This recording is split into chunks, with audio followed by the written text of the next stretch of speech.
UP में ई pension portal launch किया गया है। सीएम योगी आदित्यनाथ ने पोर्टल लॉन्च किया है। तो यूपी में ई पेंशन पोर्टल लॉन्च किया गया है। मुख्यमंत्री योगी आदित्यनाथ की ओर से ई पोर्टल लॉन्च किया गया है, ई पेंशन पोर्टल। और ऐसे में आपको बता दें कि अब पेंशन और ग्रेच्युटी का समय पर भुगतान होगा। पेंशन पोर्टल वित्त विभाग ने तैयार किया है। तो ई पेंशन पोर्टल ये तैयार किया गया है वित्त विभाग की ओर से। ऐसे में अब ग्रेच्युटी का और पेंशन का समय पर भुगतान इसके माध्यम से सुनिश्चित किया जाएगा। मुख्यमंत्री योगी आदित्यनाथ की ओर से पोर्टल को लॉन्च किया गया है।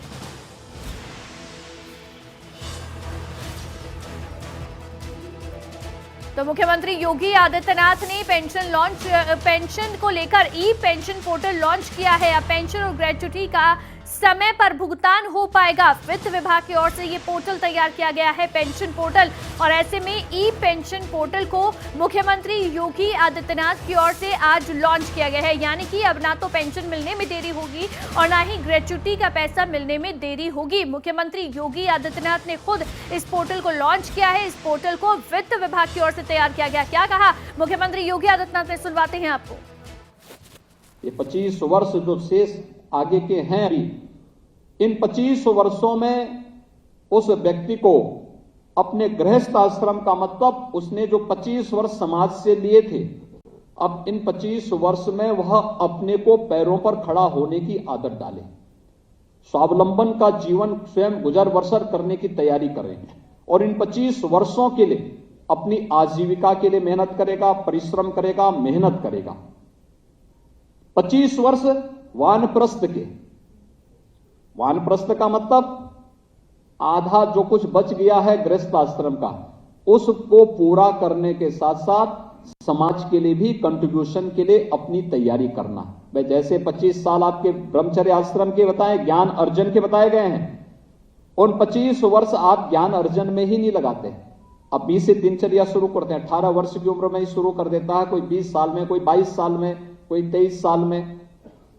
तो वह इधर भी उसने कुछ बोनस में उसने लेना शुरू कर दिया गृहस्थ आश्रम का, अभी से वह स्वावलंबन की ओर अग्रसर हो रहा है। तो ऐसे ही वानप्रस्थ का होता है, गृहस्थ आश्रम का बचे हुए कार्यों को भी हम संपादित करने के साथ साथ समाज पर आश्रित होने का, समाज पर आश्रित नहीं बल्कि समाज को भी खड़ा करने के लिए हम आगे बढ़ते हैं। आपका यह समय पूरी तरह वानप्रस्थ का होगा, सीनियर सिटीजन्स का यह समय वानप्रस्थ का होता है। अपने पारिवारिक दायित्व का निर्वहन करते हुए भी हम समाज के लिए भी कुछ योगदान दे सके। अलग अलग क्षेत्र में अलग अलग व्यक्ति दे सकता है, कोई शिक्षा के क्षेत्र में दे सकता है, कोई स्वास्थ्य के क्षेत्र में दे सकता है, कोई गांव में गरीब कल्याण के क्षेत्र में दे सकता है। शासन की योजनाओं से आप जुड़े रहे हैं तो शासन की योजनाओं का लाभ गांव के लोगों को भी उपलब्ध करवाने में अपना योगदान दे सकते हैं, मोहल्ले के लोगों को दे सकते हैं, स्वच्छ भारत अभियान के साथ जुड़ सकते हैं, या जल संरक्षण के क्षेत्र में कार्य के साथ जुड़ सकते हैं, बेटी बचाओ बेटी पढ़ाओ के साथ हम जुड़ सकते हैं। शासन की विभिन्न योजनाओं का लाभ देने में भी हम अपना योगदान दे सकते हैं।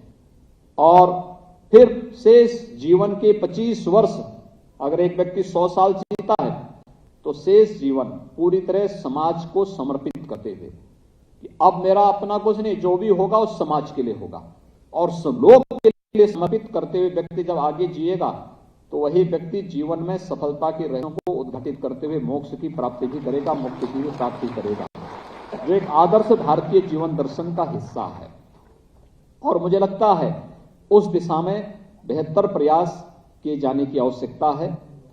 मुझे लगता है कि नकारात्मकता व्यक्ति को कभी भी उन्नति के शिखर पर नहीं पहुंचा सकती। नकारात्मकता व्यक्ति को हमेशा अवनति की ओर लेके जाएगा, अवनति की ओर लेके जाएगा।